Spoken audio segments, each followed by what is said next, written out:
Olá, boa noite, tudo bem? Me chamo Michele, sou diretora do Instituto de Desenho Instrucional e hoje a gente vai conversar um pouco sobre um assunto que eu pessoalmente achei bastante interessante, sobre o progresso alimentado pela capacidade humana intelectual, tratada nos livros do autor Yuval Harari, que fala no seu livro Sapiens, né? E no seu livro Homo Deus, sobre um assunto muito interessante sobre o progresso da humanidade, aonde nós vamos caminhar, né? Desde os primórdios e aonde a gente vai chegar com o conhecimento, né? Então esses dois livros são livros muito interessantes, bastante assustadores no que diz respeito a nossa evolução enquanto humanos, né?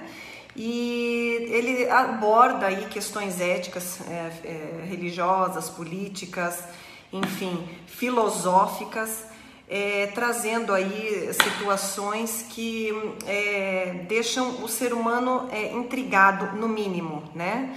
Então esses dois livros, o Sapiens e o Homo Deus, são livros que eu recomendo leitura para qualquer pessoa, qualquer professor, qualquer ser humano que trabalhe com educação, tá? Então a gente vai conversar um pouquinho sobre o progresso, né, da humanidade pela sua capacidade intelectual e responder as seguintes perguntas, né? Por que a gente não sabe ensinar os jovens pela primeira vez na história, né? Pela primeira vez na história da humanidade, desde que o ser humano existe, enquanto pessoa, como humano, né? Na qualidade humana, como é que a gente hoje está perdido no sentido de ensinar os jovens, né? E o que acontecerá num futuro próximo, né? Ele diz nos livros daqui 2 décadas, né? Daqui algumas, ele não fala nem centenas de anos, ele diz décadas, né? O que acontecerá quando os algoritmos conhecerem os nossos desejos, as nossas opiniões e começarem a decidir por si próprios aquilo que nós temos que fazer, o que nós temos que executar, o que nós temos que decidir, o que nós temos que comer, enfim, o que nós temos que vestir, né? E o que acontecerá com o mercado de trabalho quando a inteligência artificial substituir os taxistas, os professores, os médicos, os contadores, né? O que vai acontecer num futuro próximo com a humanidade nesse momento em que a gente está virando a era tecnológica para uma era super inteligente, né? Então, antes de responder essas 3 perguntas fundamentais do porquê que a gente não consegue ensinar os jovens hoje, o que acontecerá quando os algoritmos decidirem as coisas pela gente e o que acontecerá com o mercado de trabalho com a inteligência artificial entrando no lugar do ser humano, a gente vai primeiro, antes de responder essas perguntas, falar sobre 5 revoluções, né? A gente passou desde o momento que a gente é humano, né, por 5 revoluções, grandes revoluções, que é a cognitiva, a agrícola, a científica, a revolução industrial e finalmente a que nós estamos hoje situados, a revolução tecnológica, né? Então, neste lapso de tempo em que o ser humano vem do macaco, ele começa a criar a sua subsistência como humano até o momento que a gente está hoje, então lá da época lá dos primórdios, da época das cavernas, né? Onde a gente começa a se situar como ser humano no mundo, a gente começa a perceber que existiam aí os primeiros seres humanos, que são os Homo sapiens, né? Lá na época da pedra não existiam só os Homo sapiens, existiam os Homos neandertais, existiam os Homos erectus. Então a gente tende a achar que a gente sempre foi o que a gente é e não é verdade, né? A gente é uma evolução de uma espécie, né? A espécie humana que vem da espécie animal, do reino animal. Então, dessas 5 revoluções, a gente começa a entender o ser humano na revolução cognitiva. O que é a revolução cognitiva? É o socializar, é o cooperar. É quando a socialização e a cooperação trata, né, começa a ser abordada, começa a ser entendida como a sobrevivência do humano no mundo. Como que isso aconteceu? Primeiramente que o Homo sapiens, ele andava na Terra junto com o Homo erectus, com o Homo neandertal. E por que o Homo sapiens, ele conseguiu subjugar as demais raças humanas, né, do Homo erectus, do Homo neandertal? Por que ele conseguiu sobreviver e os demais se extinguiram na face da Terra? Primeiramente porque o Homo sapiens, ele subjugou o Homo erectus, o Homo neandertal, pela sua capacidade de cooperar, de socializar, de formar grandes grupos. A partir do momento que o homem começou na revolução cognitiva a formar grandes grupos, socializar-se entre si, aí ele subjugou os primeiros outros homos, né, o Homo erectus e o Homo neandertal, e tornou-se aí o primórdio do que nós somos hoje, que somos os seres humanos, tá? A capacidade, então, de ele se adaptar no ambiente social fez com que aquela evolução biológica natural, pela seleção natural, se tornasse uma evolução de uma formação mais fisiológica, mais independente, né? A gente era caçador-coletor, a gente caçava e a gente coletava grãos, frutas para comer. A gente vivia o dia de hoje, a gente não projetava nada para o futuro. Então, na revolução cognitiva, quando o Homo sapiens tomou lugar do Homo neandertal, foi o momento em que ele começou a cooperar entre si. Passou-se o tempo, a gente começou da revolução cognitiva, a gente entrou para a revolução agrícola, que o que foi? Nada mais do que, além da gente saber socializar, a gente começou a domesticar os animais e também as plantas. O que isso quer dizer? Que a gente já não vivia mais o dia de hoje, a gente começou a domesticar as plantas, os animais, cultivar o que a gente come, cultivar o bicho que você vai transformar em alimento. Então, essa questão de parar de não juntar, né, de viver o dia a dia, fez com que a gente se tornasse mais agregador, muito mais domesticador. E aí a gente requereu da gente mesmo o entendimento dos ciclos, das colheitas, de como funcionam as regiões, como é que funcionam os ciclos das vidas. E além da socialização, foi na revolução agrícola que o ser humano começou a tomar o conhecimento para si e transformar esse conhecimento em conhecimento que podia ser passado para demais do grupo, né? O simples fato na Revolução Agrícola o ser humano conseguir transmitir esse conhecimento sobre colheita, sobre plantação, sobre como domesticar o animal, fez com que essa Revolução Agrícola se tornasse uma evolução para o ser humano, né? Então, o simples entendimento dos ciclos fez com que a gente começasse a transmitir esse conhecimento de pai para filho. Os conteúdos ficcionais se tornaram realidade, tanto que a gente conta storytelling, a gente conta histórias dos nossos antepassados, de quem passou, e são essas pessoas aí que, transmitindo esse conhecimento para frente, na Revolução Agrícola, fez com que o conhecimento se tornasse algo mais tangível, né? Fez com que o ser humano começasse a desenvolver o seu cérebro de uma maneira diferenciada do animal, do macaco, que é da onde a gente veio. Então, o simples fato da gente começar a socializar, trocar ideias, faz com que surja aí o ensinar e o aprender. Então, é na Revolução Agrícola que o ser humano começa a ensinar e a aprender. Depois da Revolução Agrícola, foi se passando o tempo, a gente entrou na Revolução Científica, né? Onde a gente começou a entender o funcionamento das coisas, né? O humano, ele passa de um agregador, de agregar informações, de domesticar os ambientes, e começou a delegar as funções pelo simples fato dele começar a entender o funcionamento das coisas. Então, entender o funcionamento das coisas requer do ser humano, neste momento, a criação de novas habilidades, tá? Então, é com a expansão deste horizonte, né, do entender como funcionam as coisas, que a gente começou a ordenar os fatos na Revolução Científica, tá? Ordenar os fatos é ordenar fatos, é ordenar rotinas, é ordenar as atividades, e aí a gente começou a criar culturas, costumes, né? E aí é que a gente começa pela primeira vez na nossa evolução humana a admitir que a gente tem uma ignorância. O que isso quer dizer? Eu sei que eu sei, mas quando eu sei que eu não sei tanto quanto eu achava que eu sabia, eu preciso conhecer mais. Então, o fato da gente achar que sabia e ver que o que eu sabia não era importante fez com que a gente sentisse a necessidade de conhecer mais e criar sempre novas habilidades consequentemente, tá?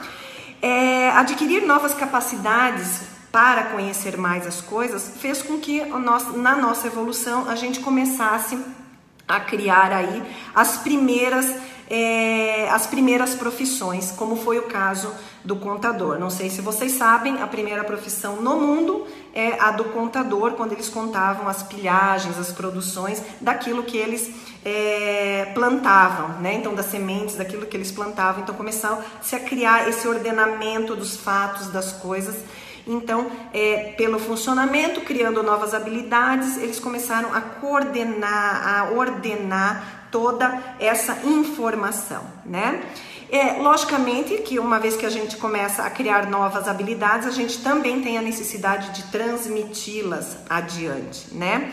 Foi aí que começou a necessidade de se transmitir conhecimento de uma maneira mais ordenada. E aí a gente entra na Revolução Industrial, que foi o marco principal da história humana, que eu posso fazer até uma apologia com a música quando dizem que o rock existiu a partir do momento que os Beatles formaram a banda. A gente pode dizer que a nossa evolução realmente aconteceu enquanto seres humanos quando a gente passou da revolução agrícola científica para a revolução industrial. Foi aí que a gente começou a entender na revolução industrial que o conhecimento é poder. A gente começou a entender que o conhecimento, quando ele é útil, ele apodera a gente a algo, né? Fazer algo para surtir algum efeito. Então a gente começa a ordenar a vida do dia a dia. A máquina passa a fazer o trabalho do homem. O homem, consequentemente, começa a ficar com mais tempo, né? O que ele faz com esse tempo? Ele vai conhecer outras coisas. Então, essa ordenação do dia a dia, tornar tudo segmentado, né? O homem ter mais horário para desempenhar as suas funções, faz com que a máquina comece a subjugar a força humana, né? Pela primeira vez na história, a gente não precisa mais esperar uma plantação dar o seu fruto para a gente comer. Não, a máquina começa a desenvolver aí uma série de produções, né? Começa a produzir alimento, a gente começa a produzir a vestimenta, a gente não precisa mais matar o bicho para se vestir. Então, essa revolução industrial faz com que a gente comece a tornar não só o conhecimento, mas a vida mais escalável. É aí que o humano começa a interferir na natureza, tá? É nesse momento que o humano não espera mais o ciclo natural das coisas acontecerem. O humano, ele começa a fazer com que a máquina trabalhe por ele, que a máquina produza o seu alimento. A gente não espera mais as plantações, a gente fertiliza artificialmente os animais, a gente não espera com que eles tenham os seus próprios filhotes, enfim, para poder trazer alimento para a humanidade. Então, a humanidade, ela consequentemente está crescendo, e a gente, com o uso da máquina, a gente está fazendo com que isso seja produzido cada vez mais em série, e a gente, pela primeira vez, interfere no ciclo natural das coisas, né? Então, voltando à questão do conhecimento, com o surgimento do trabalho segmentado, do horário, do dia a dia, é que surgem as escolas, as pré-escolas, para atender uma demanda de profissionais, de pessoas que precisam adquirir esse conhecimento, que esse conhecimento seja de fato útil para que eles utilizem aí mais adiante nas suas profissões, no seu trabalho e também no seu dia a dia, né? Então, nesse momento é que a gente se pergunta se o que eu realmente aprendi para mim é útil, né? A gente não tem mais o conhecimento só por ter, a gente tem o conhecimento porque ele é útil para fazer algo, né? Então, Aí, nesse momento que a gente começa com a sistematização do processo educacional, é por isso que as escolas criaram cronogramas, programas, processos didáticos. Então, ele advém dessa repartição da vida, né, trazida pela própria Revolução Industrial, onde o conhecimento, então, ele se torna o poder da pessoa, né, a utilidade para a pessoa. O conhecimento, ele tem que ser útil. Passando da Revolução Industrial, a gente entra na Revolução Tecnológica, e é aí que esses dois livros realmente fazem toda a diferença e que trazem esse questionamento bastante doído, né? Para quem hoje é humano, ser humano, eu, você, a gente não quer, logicamente, que o robô tome conta, a robotização, o processo da cybertecnologia tome conta daquilo que é mais intrínseco em nós, que é a nossa condição humana. Então, a revolução tecnológica, ela vem justamente para dizer para a gente que o conhecimento que a gente tem hoje serve para única e exclusivamente manipular a vida humana. Quando ele escreve na sequência esse livro aqui, que é o Homo Deus, ele diz com esse livro que nós nos tornamos criadores de nós mesmos. É pela primeira vez que o ser humano se torna a condição de um criador, né? Por que criador? Porque é a gente que vai começar a criar, manipular a genética, manipular a fisiologia dos nossos corpos, manipular através das máquinas o nosso trabalho. O uso da inteligência artificial, o uso do computador, hoje nada mais é do que uma progressão do uso da indústria, da máquina, né? Então, ele nada mais é do que uma evolução da revolução industrial. Então, a revolução tecnológica é aquilo que a gente já vivencia hoje. A gente acha que não, que isso nunca vai chegar, mas a gente já vivencia máquinas, inteligência artificial, a biogenética ditando as regras da sociedade atual, né? Então, os principais produtos da economia do século XXI hoje são os nossos corpos, os nossos cérebros e as nossas mentes. Esse é o nosso principal bem, né? A economia dita que hoje o nosso corpo, a nossa vida, o nosso cérebro, a nossa mente, o nosso conhecimento é que vai ditar a próxima geração humana, né? Então, a gente começa a aprender a projetar animais, a projetar plantas, a projetar a nossa nova vida. Existem aí já pesquisas para extensão da própria vida, né? A própria revolução cyborg, que a gente trocar a nossa fisiologia normal por uma fisiologia inorgânica, artificial. A gente já vivencia isso hoje quando a gente utiliza o corpo nosso fisiológico com uma perna mecânica, um braço, né? Um dispositivo eletrônico para melhorar a nossa condição de visão, de audição. Então, a gente já vive essa revolução de uma maneira que a gente já, de alguma forma, já conseguiu introjetar isso na nossa rotina, né? Então, a fisiologia mudada, não mais pela evolução natural, a gente não tem tempo mais para esperar a evolução natural das coisas, né? A gente está manipulando isso. A partir do momento que a gente manipula uma semente, a gente manipula o alimento. A partir do momento que a gente manipula os genes, nossa genética, a gente está nos manipulando como seres humanos e nos criando também para uma nova evolução, né? Então, essa capacidade de manipular a própria vida é que ele aborda bastante nesse livro Homo Deus, tá? A gente vai usar muito a engenharia genética para criar novos seres inorgânicos. A tendência é que a gente do orgânico vá passando com o decorrer das décadas para os seres inorgânicos, né? Existem aí, por exemplo, inclusive o CEO do PayPal já se colocou, inclusive, à disposição para uma pesquisa de extensão da vida. A gente já sabe que hoje a gente vive mais do que 80 anos, daqui a pouco a gente vai viver mais do que 120 anos e a tendência é a gente prolongar essa vida. Logicamente, isso aí tem um monte de implicação ética, enfim, de direitos e deveres da humanidade. A gente sabe que a distribuição não vai ser igual, mas eu não estou aqui para a gente falar da ética, né? A gente falar de uma perspectiva de onde a gente pode ir com essa revolução tecnológica.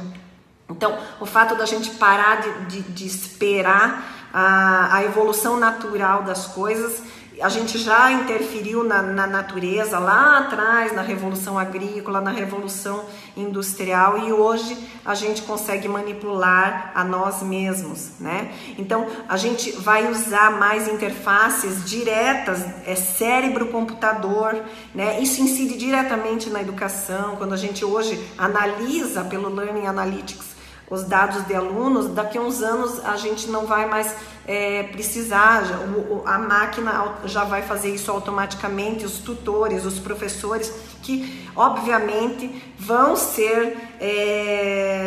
acabar sendo substituídos pela máquina, e aí a gente só Deus sabe, ou nós mesmos sabemos aonde a gente vai chegar na nossa condição que a gente apresenta hoje como ser fisiológico, né?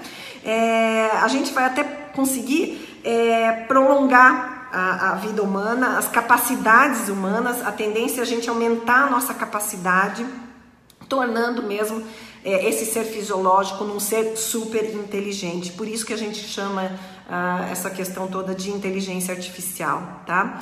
Bom, hoje ele fala bastante no livro dele que hoje a riqueza está cada vez mais baseada no conhecimento. Por que a gente não consegue ensinar os jovens de hoje, né? Principalmente porque a informação ela está muito recorrente, muito rápida, o avanço da informação é muito grande, descobrem-se coisas novas todos os dias. A tendência é a gente não conseguir mais acompanhar na nossa condição fisiológica todas as tendências no tempo em que elas ocorrem. Então a gente precisar desses suportes tecnológicos para entender pela gente tudo isso que está acontecendo. Então a riqueza ela está baseada sim, sempre foi desde o primórdio, lá na época da caverna, baseada no conhecimento, tá? A riqueza vem no futuro de engenheiros, de técnicos que num primeiro momento vão manipular algoritmos, num segundo momento os algoritmos é que talvez manipulem a gente, né? Então existem uma série de escolhas, uma série de implicações que a gente tem que estar preparado, se não pessoalmente, mas também uma concepção ideológica, tá? Então como é que fica o conhecimento em toda essa estrutura, né, de um novo mundo? Bom, a gente vai deixar de adquirir as verdades como elas são, a gente vai começar a questionar as verdades, né? Hoje a gente vê o mundo de uma forma X, a gente vai começar a questionar esse mundo, a gente já está fazendo isso, né? A educação do século XXI, ela passa a ser muito mais compartilhada, ela passa a ser muito mais robusta, né? À medida que os alunos, eles tendem a trocar ideias com pessoas de diversas culturas no mundo inteiro, né? Então, muita informação de diversas culturas em questão de minutos, né? A gente está conectado, a gente é uma rede hoje, né? Então, essa capacidade, essa robustez de conhecimento, ela está cada vez maior, ela está cada vez mais recorrente. Então, a gente tem que tentar entender e tentar entender o mundo numa velocidade realmente vertiginosa, né? Então, o conhecimento ele está ali aumentando de forma vertiginosa e a gente tem que estar ali predisposto a buscar esse conhecimento, motivo pelo qual a tendência é as pessoas com essa quantidade de informação cada vez tornar mais foco a necessidade de conhecimento. Então as pessoas buscam conhecimentos mais focais, né? Conhecimentos que realmente sejam úteis para o dia a dia delas, né? A busca já não está mais na certificação, no papel, a busca está no real conhecimento, na real necessidade e aquisição de uma competência, né? Então ela está muito mais focal. A gente vai estar menos apto a dar sentido ao presente, né? E a gente vai ter mais dificuldade daqui a um tempo a ver o que vai ser, o que vai acontecer no futuro. Então esses futuristas, essas pessoas ligadas à tendência de perspectiva, a gente está cada vez mais perdido, né? Pela quantidade de informação que a gente está adquirindo em cada vez menores espaços de tempo. Em termos educacionais, Século XXI, ele está totalmente moldado, então, a uma situação educacional mais abrangente, né? Muito mais interativa, com recursos que a gente nem imagina ainda que vão acontecer, que vão aparecer, né? E, logicamente, desenvolver a parte da cognição que é muito mais intuitiva, né? Então, a intuição humana vai se tornar cada vez mais aflorada, tá? Onde o aluno vai aprender fazendo. Tanto é essa questão das metodologias ativas. Eu vou colocar aqui depois para vocês os 2 livros de novo, para quem não pegou lá anteriormente. Eu vou colocar a imagem para vocês acompanharem, quem quiser ler depois o livro, tá? Então, voltando aqui, em termos educacionais do século XXI, metodologias ativas, gente, está totalmente alinhado a essa nova economia, a economia do conhecimento, a economia de um produto onde o aluno aprende fazendo, manipulando, né? Ele tem que sentir que aquilo é útil para o dia a dia dele e que ele está adquirindo de fato uma competência que vai ser necessária, né? O produto educacional, ele vai estar cada vez mais escalável, o motivo pelo qual tantos aplicativos, tantos ambientes virtuais onde trabalham-se mais à escala, né? Porque a tendência é as pessoas buscarem em blocos, né? O seu conhecimento em locais onde existem escala, né? Então, o objetivo ali é o aluno naquele bloco, naquela escala, naquele ambiente virtual, no aplicativo, ele poder adquirir esse conhecimento para poder agir, tá? Bom, a gente busca assunto muito mais focal e de real interesse, então, no século XXI. Os governos têm que estar atrelados a essas necessidades, buscando desenvolver realmente um currículo mais alinhado às competências, onde o aluno escolhe a jornada educacional dele, né? E todo o resto está atrelado a como prover a educação através de recursos inovadores. Então, tentar buscar insights, né, de desenvolvimento instrucional, de educação, enfim, e de transmissão do conhecimento de formas cada vez mais úteis, cada vez mais fáceis, mais acessíveis, né, e muito mais segmentadas, microlearning, por isso que a gente fala tanto do microlearning, né? Então a conclusão que a gente tira com todas essas revoluções, desde lá da época da pedra, do porquê o humano surgiu, né? Da revolução cognitiva, onde o socializar e o cooperar foi que subjugou as outras raças e a humana conseguiu se subsidiar no mundo, né, sobreviver como humano, foi pelo simples fato da gente começar a cooperar e a formar grandes grupos de cooperação. Lá na Revolução Agrícola a gente começou a domesticar as plantas, os animais, para começar a ficar mais atrelado, agregar mais as funções, né, fazer as coisas. Foi aí que surgiu o ensinar e o aprender. A transmissão desses conhecimentos, como é que se colhe, como é que se planta, como é que se cria um animal. Então as pessoas ficaram mais agregadoras. Depois, com a revolução científica, que nada mais é do que a revolução da ciência, a gente começou a sentir necessidade de entender como é que as coisas funcionam e criar mais habilidades, né? Criar novas habilidades, foi a tendência da revolução científica. A gente partilhava as experiências do mais experiente para o menos experiente, então a gente começou aí a tornar o conhecimento cada vez mais transmissível, de maneiras mais fáceis, e é com a revolução industrial que a gente começa a sistematizar esse conhecimento, né? A criar repartições de conhecimento para que as pessoas começassem a utilizar um conhecimento cada vez mais focal. Mas é na revolução tecnológica que a necessidade de um conhecimento específico e sentir que esse conhecimento realmente vale para alguma coisa e realmente é útil, foi na revolução tecnológica que isso aconteceu. Onde o conhecimento hoje ele é usado para manipular a própria vida, tá? O nosso conhecimento hoje, de tudo que você faz hoje, tudo que você vem a conhecer, a estudar, está atrelado à manipulação da nossa própria vida, né? Não é à toa que a gente usa tanto aplicativo, né? E como é que fica esse conhecimento, como eu expliquei para vocês, cada vez mais focal. Então a conclusão é: seremos mais felizes assim, né? Dentro de algumas décadas, a inteligência artificial, ele diz no livro que pode tornar o humano cada vez mais inútil, né? Logicamente, né? A máquina com certeza vai fazer tudo melhor, mais rápido, mais foco do que a gente. Logicamente, cognitivamente ainda nós temos muitos desafios, né? Nenhuma máquina ainda conseguiu acessar o conteúdo emotivo como a gente faz, mas quem disse que isso vai ser necessário no futuro, né? Quem sabe o futuro seja muito mais racional do que emocional. Os empregos vão ser tomados pelos computadores, isso é inevitável, não tem como, né? A gente é como na Revolução Industrial, que você não precisava mais plantar, a máquina fazia seu alimento. A gente também, na Revolução Tecnológica, a gente não vai mais precisar fazer coisas, né? A gente vai simplesmente deixar isso relegado aos robôs, né? E os seres humanos têm praticamente dois tipos, né, de capacidades, que são as físicas e as cognitivas, e ambas vão ser superadas pelas máquinas, tá? Isso que eu falei para vocês. Hoje a gente não tem essa concepção, a gente não consegue conceber o fato, mas é porque a gente ainda está nessa evolução, né?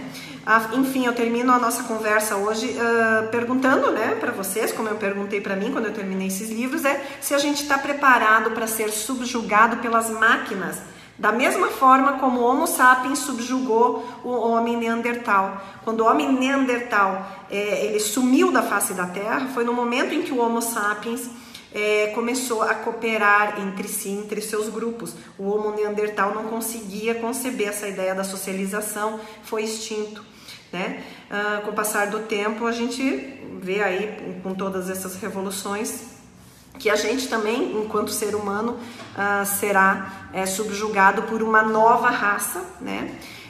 Logicamente, muito diferente da evolução natural. A gente não está dando, com toda essa revolução das máquinas, né, da tecnologia, tempo da seleção ser natural, como ela sempre foi até esse momento, mas de um futuro próximo, a manipulação, a gente vai manipular essa seleção natural, porque a gente não vai ter tempo de esperar, a gente não quer esperar, né? Então, realmente a gente está aí mexendo com uma coisa que é muito maior, uma concepção muito mais abrangente em termos éticos, filosóficos, políticos, enfim, econômicos, que é a gente ser substituído enquanto raça humana, né?